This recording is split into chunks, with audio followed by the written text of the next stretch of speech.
Hello,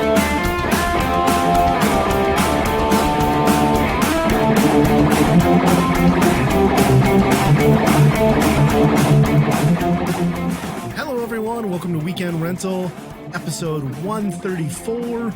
We are your gaming and geek culture podcast. As always, my name is Ryan, and I'm joined by my co-host, Andy. Hey. We get to share the hosting duties equally now. It's exciting. If you enjoy our podcast, head on over to geekade.com. We're part of the Geekade podcast network, where you're going to find podcasts on video games, music, movies, comics, so much more. They're also in the process of updating their Patreon and Patreon perks and exclusive early access. So if you're interested in that stuff, feel free to check it out. Wow. Did this podcast land on a day for news? So yeah, we had two. We got the Nintendo Direct. Yeah. And a PlayStation State of Play. Let's start with the State of Play. Did you see it? Yep. All right. We didn't have to. All right, let's move on to the Nintendo Direct. So this was the very hyped, supposed to be very juicy in what was coming out, according to industry inside credible leakers like the Jeff Grubbs of the world. We were supposed to get all sorts of Zelda and Metroid stuff. Nintendo came out and said, hey, it's a 40-minute Direct. We're focusing largely on what's coming out this year. None of that happened. It was 40 minutes. They were right about that. So it started off like we'd all expect, right? Fire Emblem, because that's the new hotness with Nintendo. Which is crazy. Like, I think they're like announced that just now, right? I thought so. I don't know if it was, I thought that was a new one. And then it's like January. Yeah. So like they're just pumping these things out like crazy now. Yeah, it's just like, oh yeah. Yeah. Yeah, it's almost a Pokemon level where they're just constantly turning out games. Yeah, for a while there, like Three Houses, the last one, I thought they were like talking about that one for like 2 years. Right. Well, and then this one is just like, see you in 4 months. I think they like the black ink. They're like, oh, this does sell well across the world. Like, this is a cash cow we've not been exploiting. Like, let's get caught up. Yep. So, yeah, it's interesting to see. And then that was immediately followed by quality games coming to Switch, but they were also ports of things that you have on Game Pass already if you're an Xbox person. So you're getting It Takes Two. Holy cow, those look like shit. Yeah. Like, the graphics on those were noticeably like, oh boy. I mean, Tunic kind of held its luster. It wasn't as sharp and crisp, though, as it is on like a Series X. I will say that. Yeah. I mean, those are things to be excited about, but those are also games that I feel like most multi-system owners would already have had access to and probably played. Yep. And then what did we get? We got the first Splatfest for Splatoon 3 was announced. DLC from Mario Kart. And which another... is only two tracks. Does that sound right? I thought the past ones have been more. Yeah, that maybe not. I thought it was too, and you're right. It was only 2 tracks, and one of them's from Tour, which, come on, let's not bring in tracks from a game where you can't actually drive. I mean, that's not smart. Those aren't classics. Nobody's played them. Yeah. And then so then we get the update then for Strikers, which was what's her name? Pauline and Diddy Kong. Yes, there we go. Still not enough to make me want to buy that at a full retail price. No. I will buy Strikers when Strikers is $30 on Black Friday, hopefully. Or that 35. Sounds about right. And then was it the Wii Sports? That was the next one, right? They're bringing golf. But just like remakes of the Wii Sports course. So like not even. But now there's Crazy Man Golf mode where 8 people have to like hit it the best. Yep. I'm just on a quick side note. And today they also announced that the makers of Everybody Golf. Okay. And Hot Shots Golf. Yep. They're making a new golf game for the Switch. It looks like Hot Shots Golf. Really? which is weird that's such a ingrained PlayStation thing to me. But Yeah, for sure. That is interesting. Are they basically just going to port the last one over?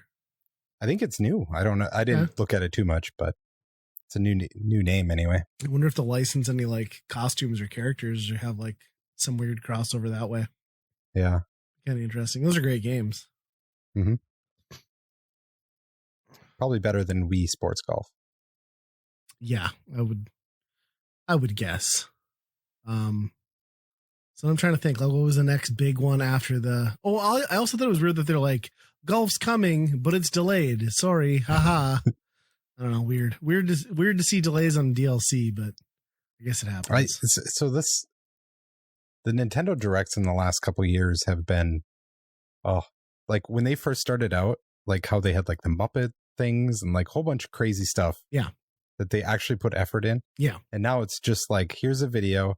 And then the Nintendo guy comes back and it's like, you just watched game name.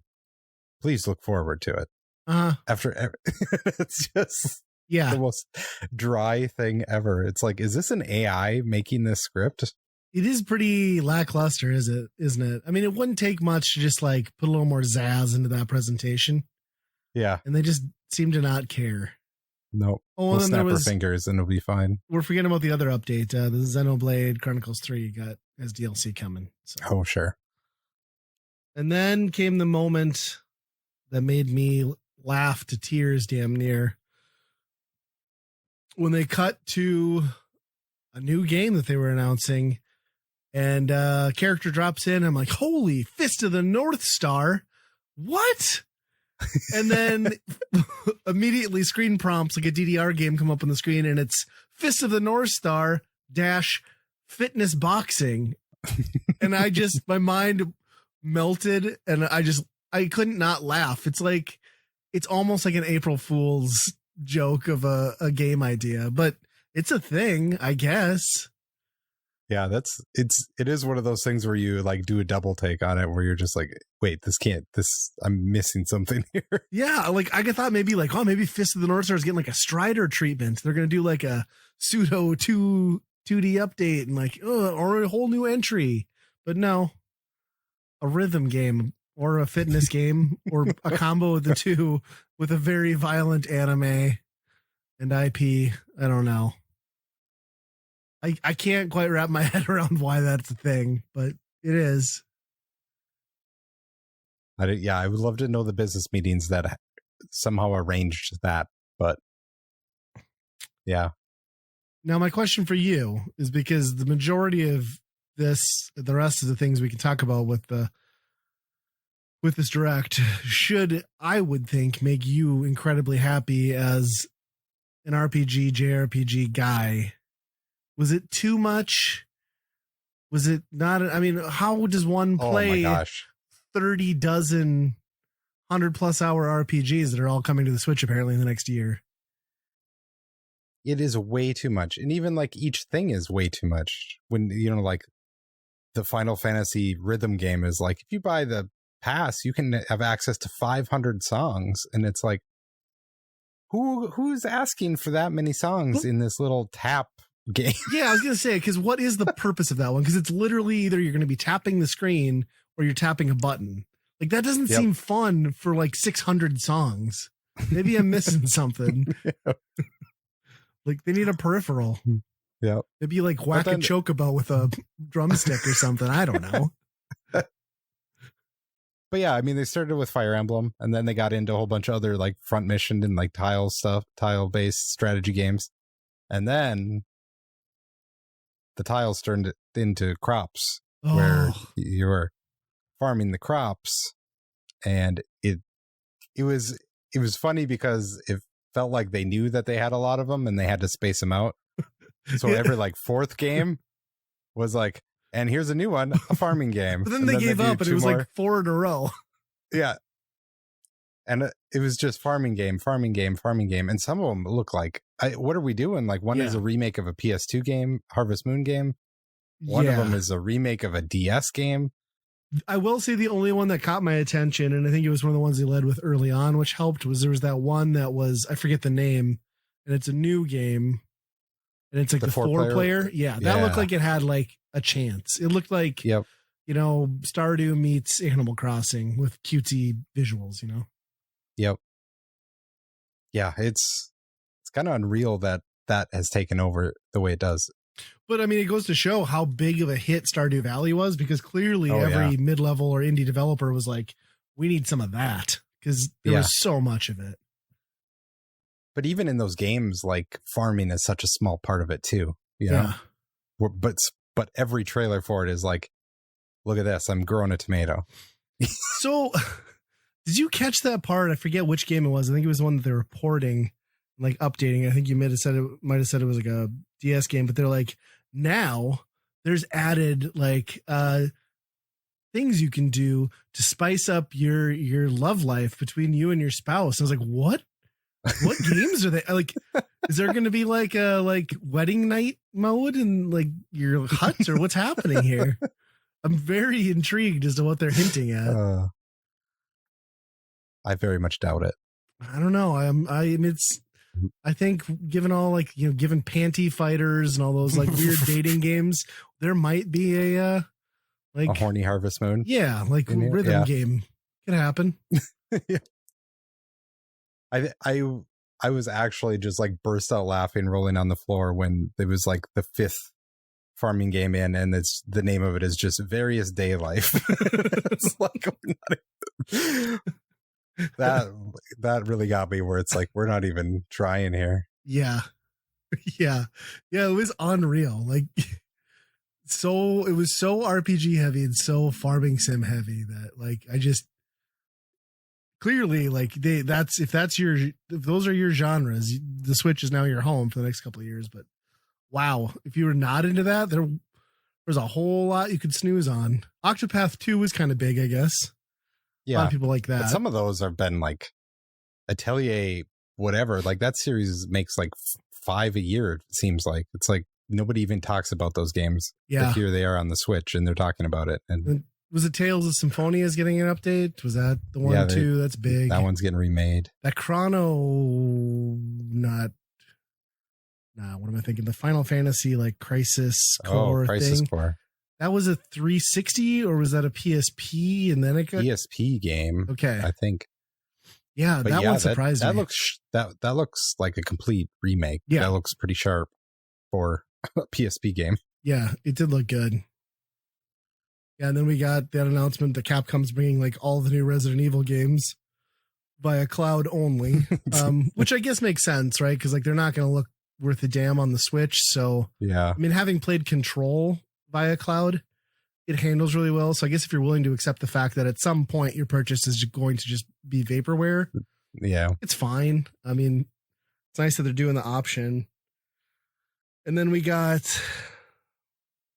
Kirby. Apparently it's Kirby's 30th, which since when is Kirby like the mascot that Nintendo's like pumping out throughout the life of a console? Kirby's always like the guy you forget about until they need like a B tier game in the death throes. We've already had like 3 Kirby games on the Switch, 4 if you count like some of the other like downloadable things. But they're porting over that for Kirby's 30th. Next year comes out the Return to Dreamland, which for anyone was the death row from the Wii. Yes, I was gonna say, and like I hope it doesn't decrease the value, because I bought that one knowing it would shoot up in price.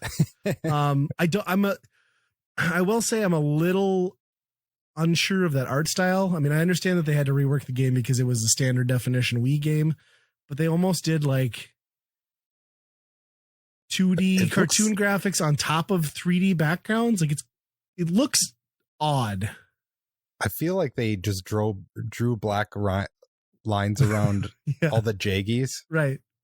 That would be around, a standard def graphic. Yeah. Like the first thing I instantly like hearkened it to, not that it looks like that visually, but like in the way it kind of is jarring to me, was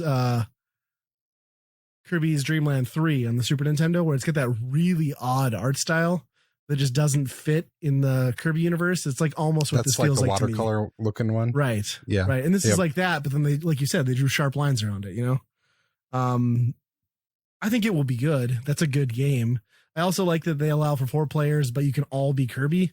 Because because I feel like that's been a problem in other ones. Is like somebody's always like the other characters who have a move set that's like locked in, right? Like that's not that fun. Yep. You want to do all the fun Yep. stuff. You want to do the Kirby stuff. So that was I don't know if it was not unexciting. I mean, it was nice to see. It was just kind of like a neat little bonus, but it's also coming on the heels of that Kirby's Dream Buffet and the great Kirby game that just came out. So it's like, man, maybe space them out a little bit. Yeah. Like at least like maybe 1 a year is fine. Mm-hmm. Yeah. Should we get to the Miyamoto? The cock tease, the troll. There was a Miyamoto sighting. Yeah, which they never, like, for context, they almost never have Miyamoto on these things. No, they haven't in forever. The last one was the movie where he was announcing the movie cast, and everybody made fun of that. Yeah. So I figured Miyamoto was like, I'm done with this shit. But yeah, he came out, and then he first started talking about the movie, which immediately I'm like, oh no. Yeah, I was having like panic attacks that they were going to like tie into like, and based on the movie, we're going to have a Mario game. And I'm like, no. Yep. And then thankfully they went in a different direction, although not the best. He's like, I'm gonna start talking about Pikmin. And you're like, oh, okay. Is this the Pikmin 4 that was supposed to be done like 10 years ago or 5 years ago or whatever? Yeah. And he starts talking about the mobile game that's been out for months already and going over the mechanics almost as if saying like, guys, you're not playing this game. Please download it. Which is probably very true. And play this game. And I, to be truthful, like that one it looks like it's more to do with like your walk. Yeah. It's like the healthy aspects of Pokemon Go is how I always took a take on that. So Pokemon Go, I always thought was like, it was just, you have to get to the place. I mean, people were driving there. You get to the place and do the thing. Yep. Where this is much more like, hey, this is your path. You got to walk the path. So at least there's a bonus to that and look kind of interesting in that regard. And then he said one more thing. And everybody got their hopes up. Yep. Hey, it must be Mario, right? This is the Mario guy. Or Zelda. Nope. More Pikmin, which I wonder if Miyamoto is just like, we got to stop talking about Mario. We need to start talking about Pikmin again. Like that was his last like great idea, I think, that yes. New concept that he came out with. Correct. So I feel like that's the one where he's still championing. But it was so not the announcement everyone wanted. And then he like goes on like, and I had this special shirt made up. It's like, yeah, look at my shirt. I don't give a shit. Like, where's my Wind Waker port, you son of a bitch? Yeah. I mean, it's fine. I mean, I'm like you said, that game has supposedly been done and shelved for a couple of years now. So it's funny that they didn't show more of the gameplay, knowing that. All he did was like mention, and now look at this still screenshot. You can play from the angle of the Pikmin's perspective. Okay, sure. You're not changing the gameplay. But knowing that they supposedly had this polished for the most part and ready to go, it does beg the question, why did that not drop November of this year? You know what I mean? Why in a year where they've got like such a weak, I guess there's Pokemon games in November, right? Yeah, but still, they could have dropped it. It could have been a holiday game. It could have even been a January 1st or, the first week of January game, get the kids Christmas money. But now it's coming out, like, what did they say? Was it May or no, April? I forget. Next spring sometime. Yeah, it's right before the new Zelda. Yep. So yeah. Yeah. What do they have coming out? I mean, I guess Bayonetta this year. And then Bayonetta in October. Then we have the Pokemons in November. I'm struggling to think if there's anything first party other than that. I mean, that's why it's just kind of mind boggling to me that you should have led that to like bolster the holiday season. And maybe they're really thinking that Splatoon's going to keep selling like hotcakes. And from the sounds of it, it is, but holy shit. Yeah. Yeah, I don't know. And then, that leads into the final announcement. They're like, and this is the last thing we're going to show. So you're waiting for something big. You know, we were supposed to get the HD ports of Zelda Twilight Princess, Zelda Wind Waker, and the Metroid Prime trilogy were all going to be announced. That was the big thing. Because I honestly believed, and I still kind of believe, that the sequel to Breath of the Wild won't come out until they launch a new console, which I figured would be either the beginning of 2024 or the very tail end of 2023. But they're claiming, and the final thing they showed, which was almost nothing, which is dumb, was the sequel to Breath of the Wild, which they've now renamed Tears of the Kingdom. Which, oh, right. Like, yeah. I mean, I guess Zelda sequels don't get number sequential. I mean, it makes sense. But then I like how there's also the speculation that that's why this was not broadcast in the UK, because they thought the name was too, like, and it's probably true. You know, given that the Queen is bad passed. timing. Yeah. Yeah. So I don't know. It was just, and then they flashed the release date, which was, this is the first time they've set, you know, they've set months, they've set quarters, they've set years, they've never set a date. And I think, what was it? May 12th? Is that what they're saying? I think that's it. Yeah, May 12th. Yeah. So that's cool. I would love to believe that that's going to be the date that sticks, hopefully. But it was just such a letdown because, again, I'm not an RPG guy. I don't need that many farming sims. So I was waiting for this big thing that was going to appeal to me. And I got a Kirby game that I like and a name for the Zelda game I've been waiting for 5 fucking years. Yeah. And that Zelda, even the trailer, like what they were showing, it was like nothing new. There was like a glider thing that he was standing on that looked new. And what's all the other deal stuff with, was like, yeah, he's, you know, seen it. Yeah. We already saw different parts of this stuff. So what's the deal with that animation where they were showing him like levitating a rock and kind of using it as an elevator? Like, why was it clipping through like frames of the rock like every so often? You know, did you notice that? Yeah, it like, must be. Is that a stopping point? Is that? It must be like an extension or a stopping point or something like that. I didn't like it. I didn't like it on screen. I didn't like the way that looked, but maybe that's just me, I guess. I haven't played the game, obviously. So, yeah, I don't know. To me, it's like, it's kind of weird because it feels like the same design principle of that latest Mario mini pack that they did, the Bowser's Fury, where it was just kind of like these disparate like islands and lands that you were running Mario around on. Yeah. And this looks like the same thing, where they're just like, we built a great world in Breath of the Wild, and it's like, here we're going to put them up in the sky so we can design them the way we want. Yeah. Which I guess is kind of Wind Waker too, but well, and it's kind of Skyward Sword, right? Like, it's kind of like a culmination of all that. But yeah, this seemed like a lot more different little islands and little things that you're traversing. Maybe, I don't know. With more openness, yeah. And I was really hoping. I just know I'm going to want the hook shot right away for sure, and as much stamina as you can get, because you're going to be gliding a long way. Yeah, and I'm really hoping for the like third layer of the onion, where, because the land got destroyed and the masses are up in the sky, I hope that also means that there's just like walk into components of the underground and like caverns and stuff. I don't mean like shrines. I just want them to be like a natural extension that just loads. And that was the very first trailer, right? Yeah, it was in a cave. Yeah. They never showed like how they got there or any of that. You know what the middle of the onion is? What's that? It's actually Tears of the Kingdom. And this is a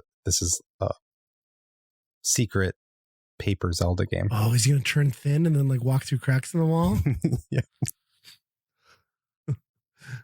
Or he'll just like walk through the butt cheeks and tingles like wedgie in his. There'll be a beetle shop in there. Yeah,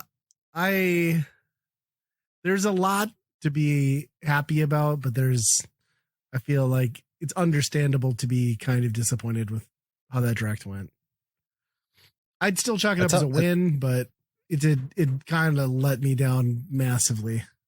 Do you think they're doing it just to keep the partners happy? Like, a lot of those games, like,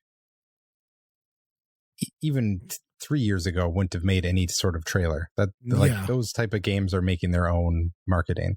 Yeah, probably. So like, and they certainly seem to be wanting to make Square Enix very happy, because that might as well have just been like the Square Enix fucking direct. Yeah. Well, the past 5 I feel like are always like these, and Square's remaking this game and remaking this game, and yeah, it was kind of a bummer. Super excited for Zelda though. Still, I just really wish, if that was how you're gonna go out, like they should have at least shown like 2 more minutes of like gameplay footage that we hadn't already seen. There is no reason to tease us with like 1 minute and 10 seconds of like the little map and the music, you know? Yeah. That was dumb. And I'm not crazy about the name either. It's not really great, but yeah, depends on what it's about, but definitely seems like it's and the kingdom, I'm guessing. A dark middle chapter. Who knows? Yeah. The the kind of just taking for granted that those other Zelda games are going to come out was kind of wild, and then they just don't. I was watching the Giant Bomb one where the one guy was, like you were saying, Jeff Grubb was saying like, oh, these are coming out, blah, blah, blah. Yeah.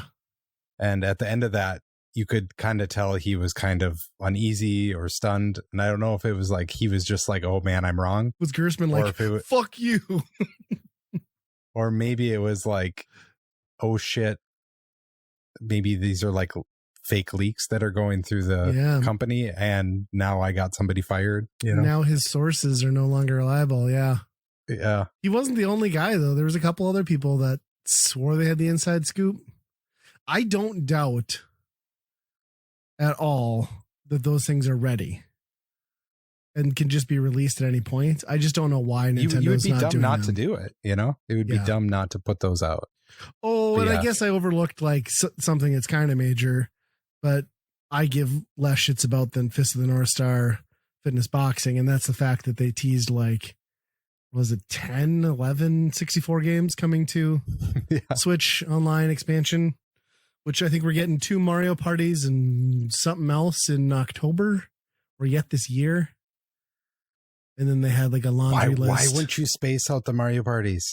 Like, yeah. Why would you dump them all at one time? And then the Pokemon stadiums, like, why do you need 1 and 2 right away? Excite Bike. And then they're like, oh, yes, and 1 more. And then they show the GoldenEye thing. I'm like, this is great for a lot of people. It does absolutely nothing for me. Yeah, the fact that it has online is pretty cool, but it's gonna be a fall down to earth moment for a lot of people playing that game again. You know? Well, and how bad do you think Joy-Con Drift's gonna get playing those Mario Party games on those Joy-Con? Like, it's gonna be a real problem. It was a lot. Yeah. It was a lot that they announced. I think they probably shouldn't have done that. I don't think it was smart for them to show 8 games that they're going to sprinkle out over the next year. I don't understand what the point of that was. Like, you could have kept some of the mystery there. Yeah. But I guess they needed something, right? Yeah. It is weird that sometimes it's just like they have nothing and then they'll do this and here you go, here's a ton. Yeah. But I think GoldenEye is coming to Xbox as well. Yes. Yep. I saw that. Which makes sense because they would have to work out the licensing deal with Rare anyway. So yeah. Will the online play be cross-platform between the two? So that's part of the deal, I guess, is that Nintendo has exclusive online. Okay. So like the Xbox ones don't have online. Oh, just couch co-op? But yeah, must be. Because I think maybe Microsoft forgot how couch co-op works and maybe how that's really important in major releases in their biggest franchise. That they probably made them. Yeah. Yeah. What's Ryan upset about? Halo Infinite. So the game that I put on the back burner, and I know a few other people who have done it too, because I was waiting for the all important couch co-op campaign experience, not on the internet. I know that's possible. I just wanted to sit on the couch with somebody and go through that campaign, my son. So we put that thing down and we've been playing through every old Halo game that has couch co-op. We're up to 4 almost. 5 doesn't have it because 5 sucked. And then after telling people it was still coming, 343 just came out and said, hey, the Forge is dropping. It's the future of the game. And by the way, couch co-op split screen is not happening. We're just dropping it.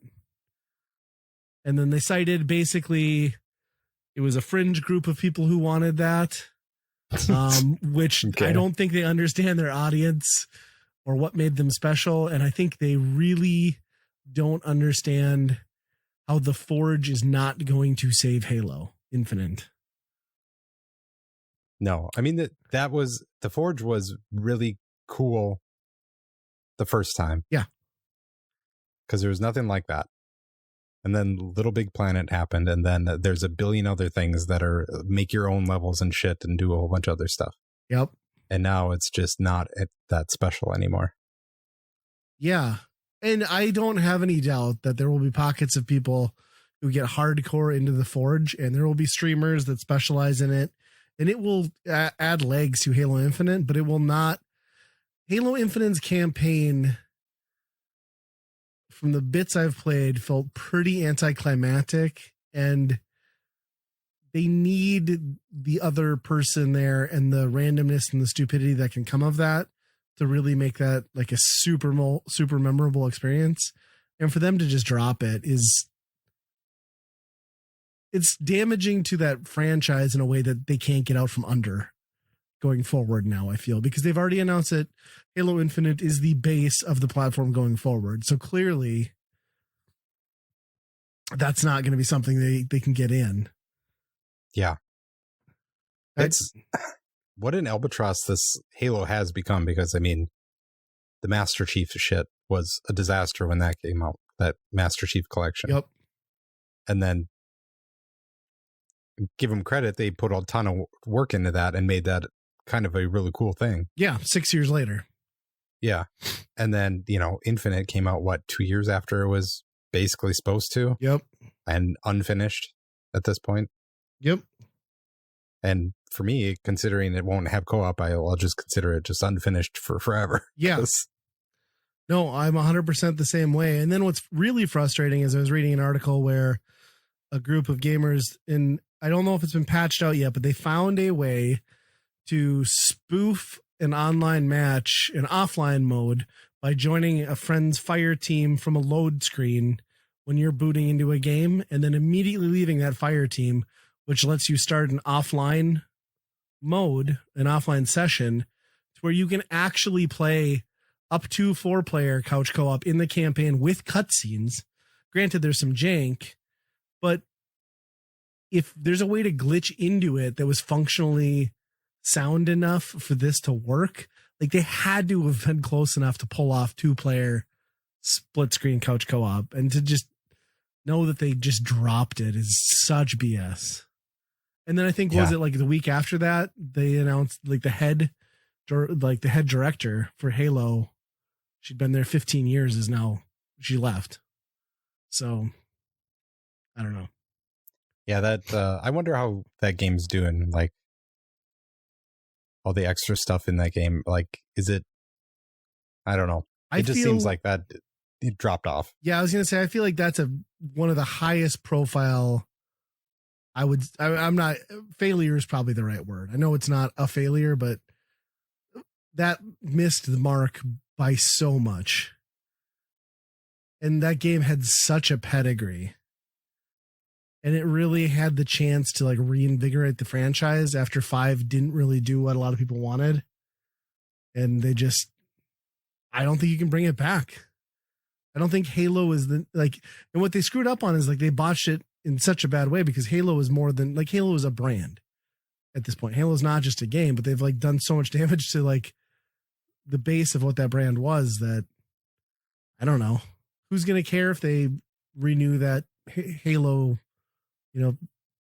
series again. Who's going to buy Halo toys if kids aren't playing the games? Right. Yeah. I don't know. Yeah, I can't imagine Microsoft views it as their top tier thing anymore. I don't think they can. Yeah, I'm completely I was enraged when I read that. Just because it had been like, it was within the last month that they confirmed, yep, that's the next priority. That's coming. Like they confirmed it up and down all the way up to this. And then they just like pulled the ball out from under us. It's bullshit.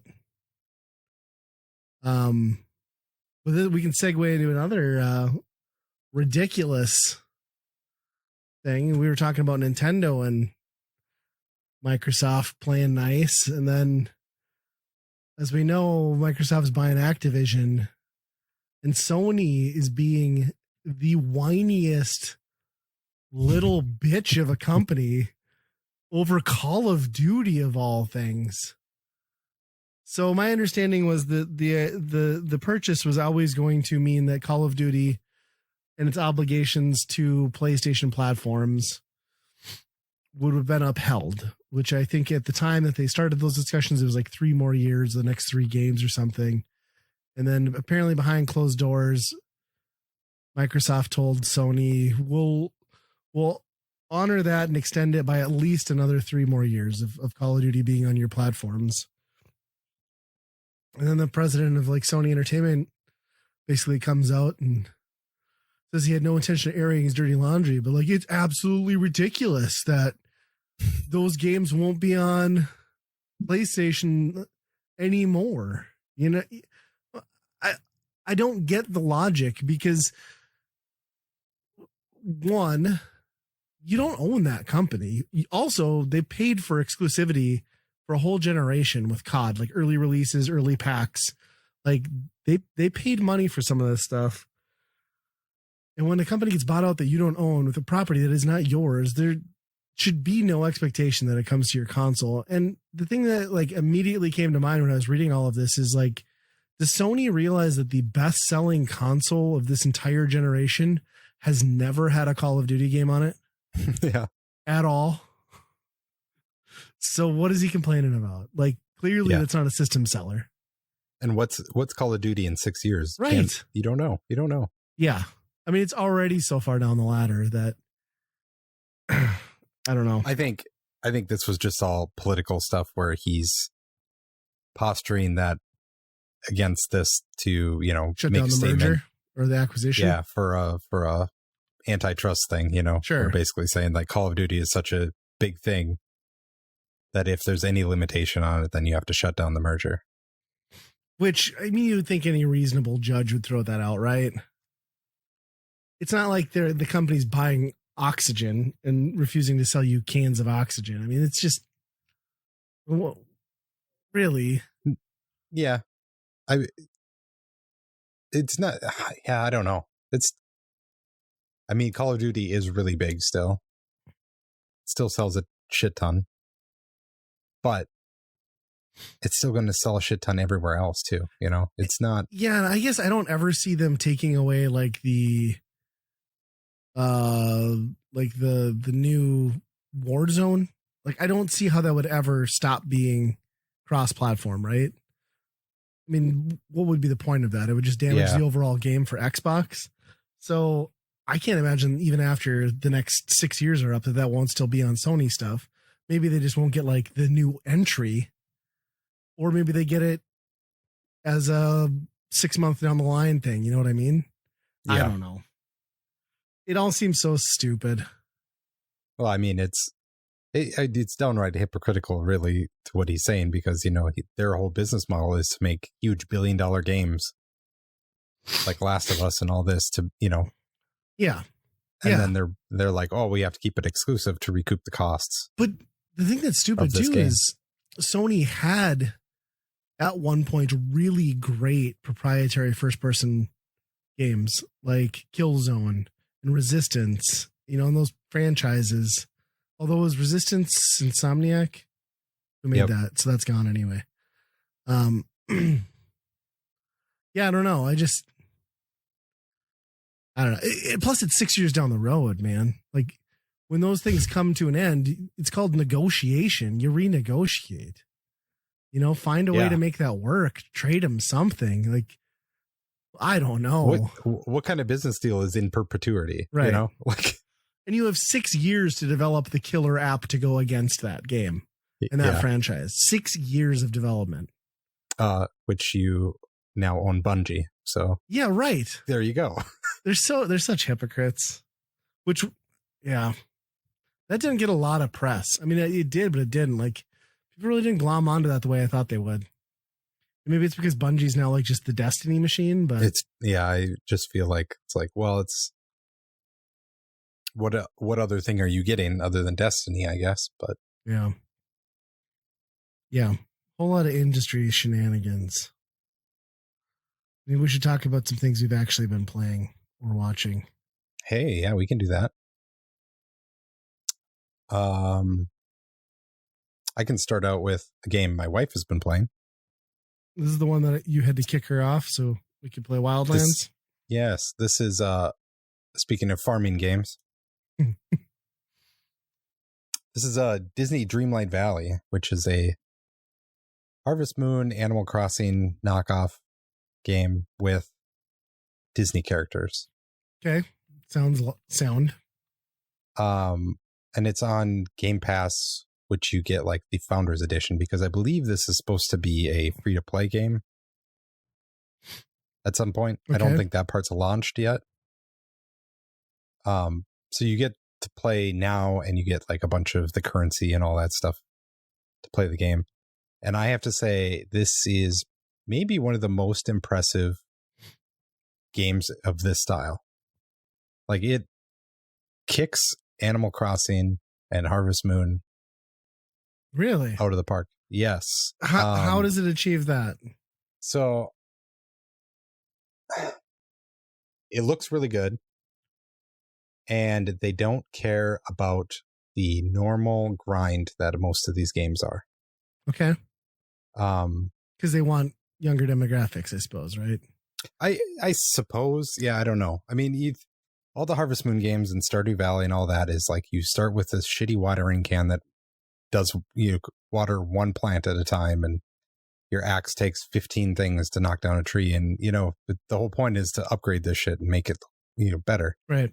And this, it's just like, hey, you have this watering can. If you go out in the garden, it'll just like react to all of the plants around you that you haven't watered yet, and you can just press the button and it does it all.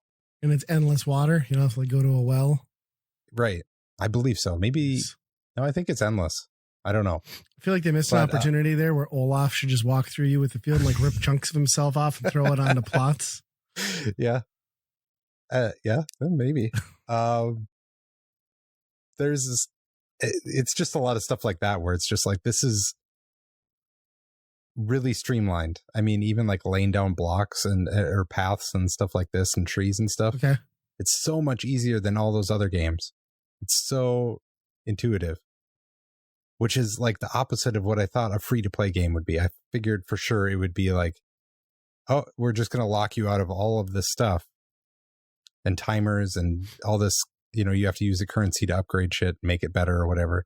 Sure. And it's like, no, as far as I can tell, the business model is you get there's a battle pass style thing that has like themed outfits and stuff like that and furniture. Yeah, that's what I was gonna say. Was like I definitely see the moneymaker for them being the like, I want this character or I want that, stage piece for my house. And so I guess that makes sense. Like they've got a wealth of assets to draw from. So if you make a game that's like really engaging to get into and lets you focus more on like the building your world and village, then you're gonna get people to pay up to decorate it, right? Yep. And it's kind of interesting because you can come to the game because the characters as well, so a little bit about them and how they would interact with other things. So you go to these other characters' worlds, you do a job for them, and then convince them to move to your town. So like one example would be go to Ratatouille Land. You help them cook some food, bring him back, which he's like, hey, can you build me a house? I need to live in a house. And you build him a house. It's the most gigantic house He's in a the rat. whole. Yeah, he's just a small rat. He gets the biggest house in the Give him a whole shoebox. city. Yeah. And then you build a restaurant for him. And that like the stuff that you see in there, it's just really funny because like you'll go into the restaurant and there'll be like Merlin and Donald Duck like sitting at the table together and they're like talking to each other, and some of the conversations that they have are really funny. And interesting. Right now, like Minnie Mouse is just like a haunted ghost wandering the whole city. So you have to figure out how to go to the other dimension to save Minnie Mouse. That's dark for a mini storyline. Yeah. But I really recommend it if you're into that style of game. It's really well done, and I'm interested because this is developed by Gameloft, which is like, oh man, they've made so many terrible mobile games over my lifetime that I've like, oh no, I saw that logo and I'm just like, no way. But they're also making that Disney racing game, which that looks kind of good. That's coming to Switch. I missed that. Yeah, and I think that's a free to play too. So I wonder if it's going to be the same type of thing where it's like, yeah, you just play courses and everything's free, and it's like, hey, if you want cooler wheels on your thing, you pay extra, but whatever. Would make sense. Or at least sell a battle pass, like you said, to get that stuff. And yeah, that's cool. Well, interesting. I wouldn't have expected that from like a Disney cash-in free game like that, especially with like how bad Disney games had gotten in terms of like, as you were saying, like mobile, like shilling and like all that stuff. It's interesting. Yep. How about you? Have you been playing anything? God, I'm trying to think if I've played. I mean, other than some Wildlands with you, I don't think. No, I've not. That was the only other thing. I played some 7 Days to Die with my son, the console version. Oh, yeah. We had a real bad spawn. And we're going to go into day 7 and then we're going to get decimated. So it's probably not going to be fun. But no, I did order a new game though. I've been following the Evercade stuff for a while because it always seemed kind of neat, but I was like, I don't need that. Well, then they've got that new Evercade that's coming out, like the EXP this fall, all winter. And like, it's got Wi-Fi built in, better screen and everything. And then what I like is it's got like, it's kind of like the Wonder Swan where you can switch it and play like Tate mode for shooters. So I was like, well, that's kind of neat. And then they announced that also it's going to come bundled with like 18 Capcom arcade games. I was like, oh, that's really cool then. So then I was like, well, screw it. Like there's enough there between the Tate mode and like the included shooters and stuff that I'm just going to check this thing out. So I pre-ordered it, and it turns out the pre-orders went live on, what day was it? Was it the 9th maybe or the 11th? I don't know. It was just the last few days. And I went to go pre-order it. Apparently the US pre-order, one of the two places you can get it through is Best Buy. I had been needing to use my Best Buy card anyway because they've been sending me the thing where it's like, if you don't even buy something, we're going to deactivate your account, because it's been years, right? It's like, great, 2 birds with 1 stone. I'm going to get an Evercade and I'm going to re-up my card. So yeah, I got that coming. I'm kind of excited about it. $150.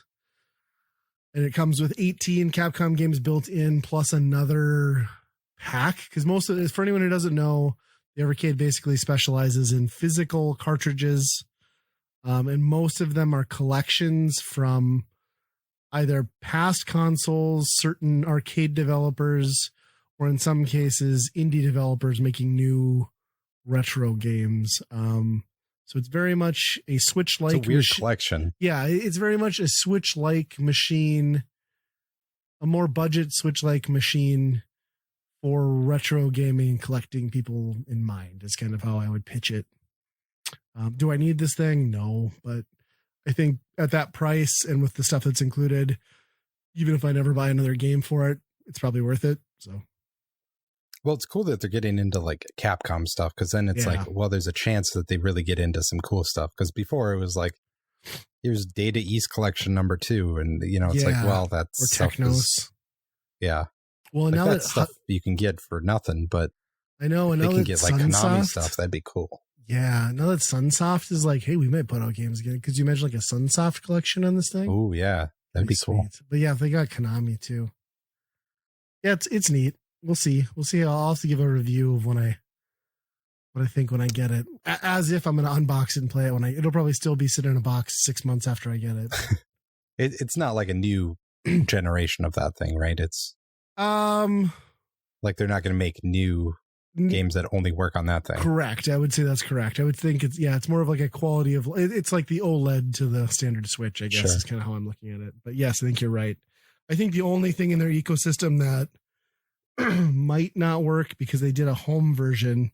They started out as the console, the handheld console, and then they made a home system that hooks up to a TV if you want to do that. And I think there are some cartridges that just don't work on that because I think in some of their collections they got I think it's a Namco thing. They got exclusive rights to the console versions or like portable rights to put some of those games in there, but they did not get like console port versions, so they can't. Okay. It like locks it out. I think it's only like 3 games where that's an actual problem, but I think I can play the whole back catalog on this new one, but I don't know. I mean, I'm probably not selling the Evercade to anyone who hasn't already heard of it or passed on it, but I don't know. I like shooters a lot, and the idea of like having the console orient that way to be able to play them properly sounds cool. Yeah. I mean, I could certainly just turn my TV sideways too, but whatever. Or you could get 3 of them next to each other and really go wild with. There you go. There you go. Darius, right? Yeah. Oh man, great game. Oh, that's what we missed in the Nintendo Direct too. Radiant Silver Gun on Switch. That's pretty cool. Oh yeah. Yep. Well, what else have you been playing? So I picked up. Well, it's on Game Pass actually. A little game. I don't know if I'll call it a game, but it's something you can download on Game Pass where it's a story of this girl who appeared in 3 different movies that were never released. You need to figure out what happened to this girl, basically. And it's all FMV. Is this that game that I've been hearing about that was getting like perfect ratings from like some outlets before it came out? Yeah, it probably. Okay. I don't know. It's yeah, I believe that, I guess. But yeah, the game is you just watching these clips of FMV, and they're all from these 3 different movies, plus like the rehearsals of those movies, plus like the table reads of those movies. Okay. And plus like interviews and like those type of things for the movies. What's the name of the game? It's called Immortality. Okay. And yeah, so you're scrubbing through these videos, parts of the movies, trying to figure out like, okay, basically driven by the curiosity of the movies at first, I would say. Okay. Which is an interesting way to watch a movie, is like you watch different scenes and then you're piecing the scenes together in your mind of like, oh, I think this is how the movie goes, which is kind of interesting. But also when it doesn't happen the way you are, you're like, oh, okay, that was kind of weird. That's not what I figured it was. But yeah, you start from one thing. You can't pick which scene you want to go in. You start from one clip, and then you can pause at any moment. And there's specific items in each frame that you can click. So like there might be an apple in the frame. So you click on the apple. Weird. Then it'll like take you to a whole other spot in some other clip in the middle of the clip where there's like, oh, there's an apple or there's fruit or something. So that's how you unlock it. Most of the time you're just clicking the actors' faces. Sure. So you're like, oh, I just want to go to another section where this guy is. And that's kind of an interesting mechanic. However, a lot of times you'll end up in the same scenes again, which are kind of disappointing. But it's not bad. The one thing that the achievements that you end up racking up are things that you're like, oh, you clicked fruit 3 times, or you clicked a gun 3 times. Okay. And the one thing in this game is there is a lot of nudity, like a lot of nudity. So I figured, of course, that'll be one of the achievements, right? Just click on boobs Clicking 3 boobs, times, right? Yep. So I did it, clicked that the third time, and it brought me to another scene with boobs, and it did nothing. And I'm like, oh, I'm just a pervert. Dang it. You get rewarded with more boobs at least. Yeah, I guess. So is this like made to look like crappy old FMV videos, or is this like shot on like better production values, or like what's the era that this is set in? So yeah, so the first movie is like a religious historical epic about a monk, but it's kind of like a sexploitation version of it. The second movie is very much like a Italian or like Roman Polanski, or like very like on the new, very edgy side of movie making. And then the third one is like in 1999, and it feels like it was shot on like a camcorder. So I don't know if it was supposed to be like it was a low budget thing, but the first 2 movies look amazing. Like the second one especially feels like it was a real movie. Like it looks and acted. It's all really good. Interesting. But yeah, have you beaten it then? Yes. So I don't think this is your type of game. I probably wouldn't play it. Yeah. You wouldn't play this game, but I do. And if you're not into this type of game, I want to tell you the story. And I want to spoil the story for you because it goes in a place that you would not expect. Okay. Spoiler warning for everybody else. You may want to skip ahead the next 5 minutes or so. Yep. So I'll probably put this at the end of the episode. Okay. Yeah, I haven't, I'm trying to think if I've even got anything else. I guess we're talking about watching stuff. I guess I haven't played any games, but did you watch She-Hulk? I haven't yet. Okay. I probably won't touch too much on that. I was just having this kind of like thought the other day, because without spoiling anything for you, like, you know how Disney and like current culture is always very much about, you look like a Miss Marvel or something. It's always about empowering women and like, you know, not stereotyping them and making them vulnerable. And then She-Hulk comes along and just basically shits on all that, where she's just like a raging alcoholic who drinks all the time and wants nothing more than to get banged by Tinder dudes. Like it's a weird fit for modern day. That's crazy. That's like what Jessica Jones was too. That was that whole show too. Yeah.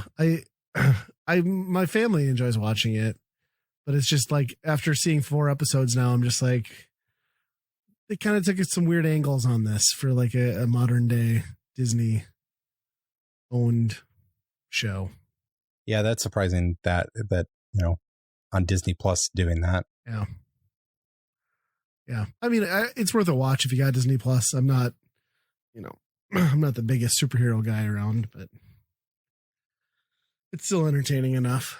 It does have that problem though, where like some of those, I don't know what it is with Disney Plus more than any other platform, where they're just like, some episodes are like 10 minutes, some are like 40, like just even it out. It's not as egregious as like some of the Star Wars stuff, but still. Or Stranger Things. Yes, screw Stranger Things. God, that second half of that season. Yeah, I'm sure we'll get to it. We're about halfway through the Miss Marvel one, and that one. Yeah. That one's like, I think the kids like it a lot, but it seems like it's like a Disney Channel show. Yeah, there's moments of that where it's like really intense and like it opens up a lot more towards the end, but like, yeah, it does kind of have that vibe. You're right. She's a good character though, I think, for young kids. Yeah. And it's kind of cool to see like other ethnicities. Obviously Disney puts a focus on that in general, but it's well done. The only other thing I've been watching then too is like, I don't know if you've seen, it depends on what channels you're watching or what streaming platforms, but Amazon launched this new like Freevee platform that's on like a bunch of streaming devices. And it's basically like free shit, like Roku TV or something. Anyway, Freevee, if you have like a Roku or some other equivalent streaming stick or Fire Stick, there's actually like a wealth of pretty good content on there. It's nothing like brand spanking new, but there's a lot of good movies and television shows. But the reason I even downloaded it was they're pushing this show. They're pushing a few shows like that they've made proprietary and original for that platform for freebie. But one of them is Sprung. And it's from the guy who created one of the creators of My Name is Earl and then Raising Hope. Which I love. Raising Hope more so than My Name is Earl, but like, and then like most of like a couple of the main cast members from Raising Hope are back. And it's basically, it's that same line of humor. And it's kind of a funny mashup because it's almost an exact meetup between the plots of those two shows. It's like, it's set during COVID with a bunch of inmates who get let out because they weren't like violent criminals and they just need to get people out because of COVID rampaging through. So they're just like, you guys get out. So then the one guy's like the criminal who wants to go straight and like help people, kind of like Earl. But then you've got like them all moving in with, because they have to be quarantined and they have nowhere to go because they just got out of jail. They move in with like one guy's family. So it's like, yeah, it is just like a cross section of those two shows. And it's the same stupid humor. It's the two parents from the Jimmy's parents or whatever from Raising Hope are the two characters that are back in it, and it's pretty funny. And it's funny just to watch it all like in COVID and like some of the stupidity. You know, you like have people, they go to like a strip club and the strip club doesn't want to get shut down, so they just buy a bunch of like inflatable balls for all the girls. So then there's this hilarious scene where the guy's like, come on, honey, why don't you meet me in the VIP room? And you see like two balls rolling in. I'm like, that's got to be like the worst lap dance ever. And then instead of like robbing people for money, they're like stealing toilet paper. And I don't know. It's pretty good. I highly recommend it. If you're a fan of those two shows or even one of them, it's for a free series on a free app. I think there's like 9 episodes. We blew through it in a few days, but it's good stuff. How do you describe like that? Is it like the same type of not necessarily like redneck, but kind of just like blue collar, like really? Yeah. Yeah, it is a weird style of like, it's almost like vintage sitcom meets like, it's like it's almost like evolved slapstick, right? Like it's a more sophisticated, like Three Stooges is kind of how especially like Raising Hope. It's just, you're dealing with ignorance and then like you just pull the funny out of the stupid. And yeah. I think we found a movie because I haven't seen that one yet. Yeah. So I'll have to watch that. Yeah, I would check it out. I mean, and like I said, another app where you can watch things for free. Because there was a bunch of kids movies and stuff on there too, which, you know, it's nice to have another source. But yeah, that was my excitement. Oh, and I guess I watched that Ragnarok movie, Thor. Oh yeah, is it good? I haven't seen that yet either. Yeah, I mean, I was told it was more like, I got the impression from people that it was more Guardians of the Galaxy heavy, and that's certainly an element of it, but it's only like a small section. So sure, it's fine. I think maybe the second Thor movie's better, but yeah, that one's great. Well, the third one. Is this the fourth one? Yeah, Ragnarok is the third one. Okay, well, Ragnarok was really good. What is this one? This one is Love and Thunder or something. Yes, you're right. Yeah. Yep. Yes. Yeah. It's fine. It fits right in with.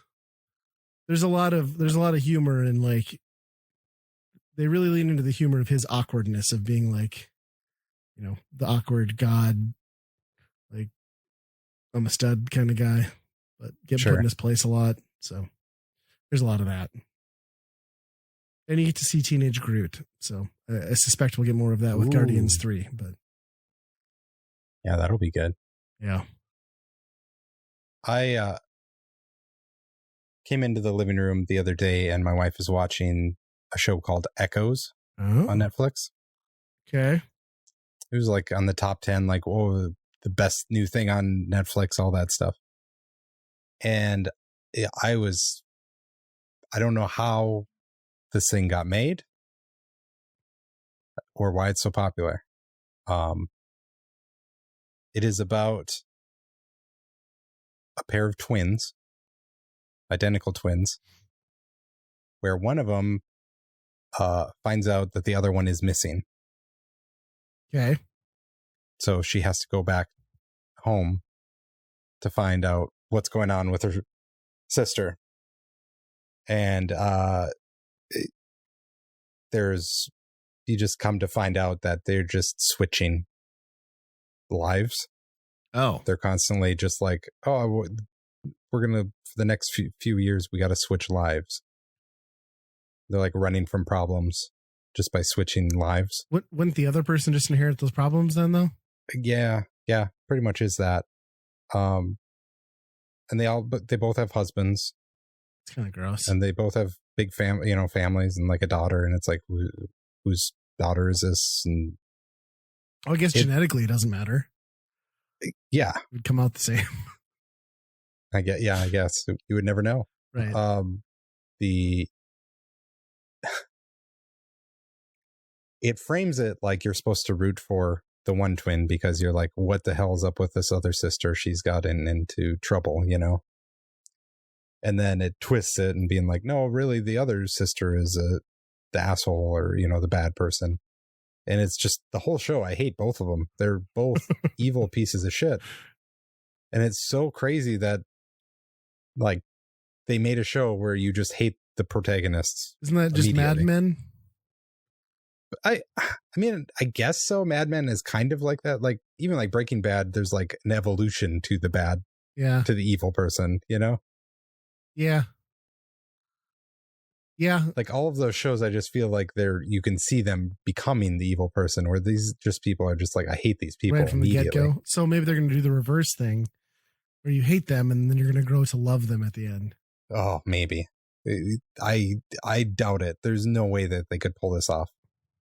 I have a feeling that they're going to try and make the one you're supposed to be sympathetic to the other one that you weren't very sympathetic to begin with. But I don't know. The funniest part is that there is the police chief in all of this is trying to figure out what's going on and why. And, half the show is just they're making up problems and they're just making up situations where both of the twins are supposed to show up and they aren't there. So like that's half the show. It's just like sitcom bullshit where they're just creating situations where like, well, here's my problem. I got to avoid this. And it's all manufactured garbage. But the cop in there is the, how do I describe her? Have you ever seen Schitt's Creek? Yeah. The lady with the big bulging eyes. You know who I'm talking about? She's part of the mayor's or the city government there. Anyway, she's the cop in this. Oh, okay. And the director went up to her and said, just do Columbo. Just do Columbo. Because the whole thing is just like the cop shows up and they're like, oh, I've been wondering what's going on here. And then they talk a little bit. And then at the end, she's like, well, one more thing. And then they're like, I think it's kind of silly, blah, blah, blah, blah, blah. Point out something really funny and a really, something that's strange in a really weird way. Basically saying like, I'm on to you, wink, wink. And it's so on the nose. It's so funny. And then on top of that, it's just like, it's this character from this other show that I just can't. You can't unsee. Yeah. I don't get it. I mean, I guess there are shows like those housewife shows where it's like, I think the point of it is supposed to be that you hate those people, right? I don't know. Yeah, I mean, they're not good people. So you recommend or do not recommend this thing? No, I don't recommend this. Okay. This is it's an interesting case to watch to be like, how did somebody approve of any of this? Huh. Yeah, I guess I haven't logged into Netflix for a while, but it's probably one of those things where that's going to be like trending really hot for like a week and then it'll be buried and canceled immediately after. Like you're going to hear in 5 months that it wasn't renewed. I'm sure because it is a Netflix original. Yeah. That's the craziest part of Netflix is if you just go to the search and start typing in like 3 letters, there's like 20 Netflix shows you've never even heard of Yeah. that pop up on there, you know? Well, and I Everything. still think like their first original, and I still think top like 4 shows they've ever done is that Lilyhammer, and like they don't push that at all, and that got like a 4-season run. That was great. Yeah, I've never seen them push that after they started, you know. Even after the first season, it was just buried almost. Yeah. Yeah. But they throw a lot of money at shit, I guess. And but it's weird because even when stuff hits, they still let it die. It's interesting. Yep. But now they're losing subscribers, so I wonder how that's going to go. I tried to have that argument again with my Didn't wife because I was like, I want to start canceling stuff. The least value platform is Netflix. She's like, no, that's what I watch. Oh, I'm like, it's habit. You're watching it because of habit. Like you like a couple of shows on there. Like I'll pay for like 2 months a year. And she's just like, no, like it's like $15. Like I don't buy seltzers one weekend. I'll just skip seltzers one week. I'm like, Jesus, if it means this much to you, whatever. But I'm like, that's the one I want to axe. Like, let's just. Yeah. Well, especially when you're getting like other things, like even like Freevee. Yeah, like exactly. When you're getting those like logged in and you have those on, like ready to go. Yeah. It's just one more time that you can't spend on Netflix. Right? I need to do the purge. I have a hard time justifying getting rid of the Hulu bundle because like it's a pretty good deal between Hulu and Disney, but I think I need to get rid of some. HBO Max for sure can go. Paramount, I like the Star Trek stuff, but that can go. I don't know. Although I can't cancel that because my parents watch their soaps on that, which was hilarious. I think between recordings, I went to my parents and there was a Taylor Hawkins tribute concert, you know, and they were going to show that live through Paramount in MTV. I was like, I might want to watch that for a bit in the morning. My dad's like, oh, yeah, you can go in and use our Paramount. Like, you mean my Paramount that you're using for free? I was like, yeah, I think I can. Like, I signed you into my subscription, you jackass. Good stuff. That's pretty good. At least your parents know. Half the time, I'm like, I logged you in, and they're like, we can use this? Yeah. I'm like, yes, you can use it. Yeah. Are you sure we're not paying? If I click this, was it going to charge you? I wonder how that's going to go over with Netflix subscriptions too, when they really do start cracking down more globally on sharing IPs and like account logins. Oh yeah, that's a surefire way to make sure you lose a ton of subscribers. Yep, a ton more than you have. It's probably a good investment though, right? Like let Netflix bottom out completely over the next 2 years, and then just buy it when it's really low, and they'll do like a big rebrand and we'll make a bunch of money. Yeah. Probably not. They'll probably get bought out by Sony. We'll just make another Stranger Things and then they'll be fine again. Yeah, that's true. They're going to need something after that. That's the last reason to keep it.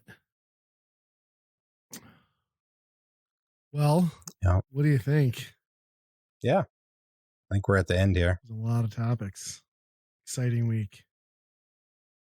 By the time this podcast airs, it's going to be hilarious if they be like, oh yeah, we were going to announce those Zelda games. Here you go. I'll at least be happy. But it never fails usually when we upload something that it's like contradicted immediately after we go live or something. It's great. Yeah. At least we caught the directs like right, because usually we're like a day off. We're just speculating, and then everything we speculate on is horribly wrong. So we just get to recap everything that was horribly wrong. I feel bad though, because the last time we talked about Halo, I was saying, what's up with that co-op? If they can't get it right, if you can't even do co-op, you might as well just stop doing it or something like that. It's not your fault. Yeah, it's my fault. You ruined it. Anyway, if you would like to reach us, send us a comment. You can reach us at weekendrentalpodcast@gmail.com. We're also on Facebook and the Twitter, if you would prefer those methods. But until next time, be kind, rewind. I see you. I'm a part of you. Oh, GoldenEye on the 64 is overrated. So yeah, here we're talking about the spoilers of Immortality, the story behind it. So what you end up learning is your controller vibrates in the middle of scenes. So then you're like, okay, what's going on here? The controller vibrates, and if you click rewind at a certain speed, it just turns into a completely different clip. Oh. And the story gets really weird. I will start with, let's call them God Lady and God Man. They are two people that lived on Earth before humans. Okay. The humans came, and there's a lot of different scenes in there that they're talking about how they made up Adam and Eve, how the Virgin Mary was just all a magic trick to them. Like they orchestrated all of this stuff. Okay.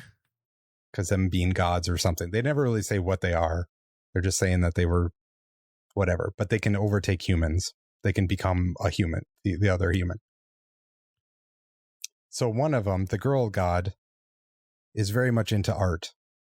She even says that she was Jesus and the crucifixion was an art display or something like that. Okay. But she gets really into art, and she finds out that she, gets into movies. She's becomes this one actress. This one lady gets into movies, and she really loves doing this because it's like the greatest form of art to her. And she falls in love with this human on the first movie, and she becomes, or that man becomes the director of the second movie. Okay.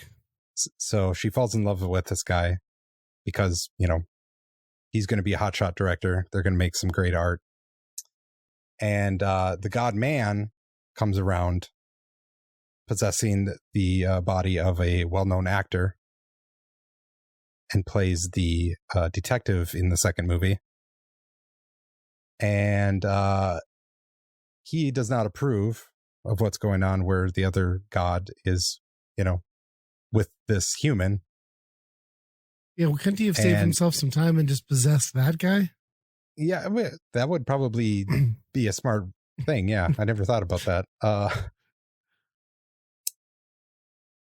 So then they have a fight, and somewhere along the lines, I'm not sure, I maybe missed this clip or how this got, but the girl god is going to murder the guy god. Okay. And they do it by doing it in scene in the movie. So what was supposed to be a prop gun turned out to be a real gun. The girl god shoots the guy god. Guy god's dead. You can just shoot a god? I guess. I don't know. I don't know if they're gods, what they are, but the guy's dead. Okay. And so then the girl god lives with the director. She finds out that, he's just in it for the money, not really the art anymore. So she kills him. She becomes him and lives as him now. I don't know if he's still directing new movies or what in the time period. Somewhere along the line, there is an actress that is in a theater, somehow got the clip of the on-screen death of the actor that got shot. And that did something magic-wise where the guy god is now inside this actress. Okay. Reborn in this actress.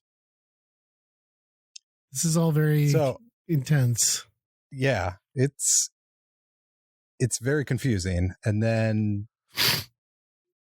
the guy god comes back to the girl god, and they're like, let's make a new movie, or I don't know that part. They decide to make a new movie. Okay. And it seems low budget. The girl god ends up possessing two bodies, the one of the actress and the director at the same time. All right. And that what happened to the other god in the actress then? Oh, sorry. So like the the girl god is the director and the original actress, Okay. and the guy god is this secondary actress. Gotcha. They but the girl god trying to be two people is too much. It really hurts her. She starts bleeding from the head in one scene. Okay. And they're like, okay, this is not working. She's going to die or something like that. So then the very last scene of the whole reel of the whole game is basically the guy god in this actress's body burns to death girl god on screen. All right. And then the girl god in her natural form comes up to the screen, like eyes right, looking right at you, saying, I see you, I'm a part of you. Basically because you just watched her die on screen. So now you're possessed. So you're possessed by the girl. Yeah. Wow. End of game. And how did you feel at the end of all that? I was a little creeped out. Yeah, it's kind of like the Ring vibe. Yes, it definitely has some of that. The hard part about that is, like, think of how confusing that was, just me explaining it in historical order. Yeah. You're finding out bits and pieces of this all out of order, like just constantly, just like, they're talking about something they did in like 1940 and I have no idea what they're talking about. And how long does it take you to beat this? It took me about 5 or 6 hours, but I think if I would have known more about the mechanic of like rewinding right away, I think I would have got a lot faster, because it doesn't tell you how to do that or anything. It's just, it's vibrating and then you're just like, oh, something's here. Interesting. Sounds like a messed up, not really game. Yeah, I don't know how you would classify this thing, but I think the story's worth like talking about because it's just so messed up that way. Sounds like a good game to watch like on a Let's Play. Yeah. It's probably the way I'd ingest it. That would be a very good thing to watch, especially somebody who's like, what the fuck? Like, just seeing the other person breaking down, being like, what the fuck is going on? Yeah, it sounds pretty wild. Interesting. Not like when you first start out, you're like just watching these movie clips, and then at the end, you're just like, oh, some fucking alien from before time has just possessed me. Like, what? 10 out of 10. Yeah, that's pretty nuts.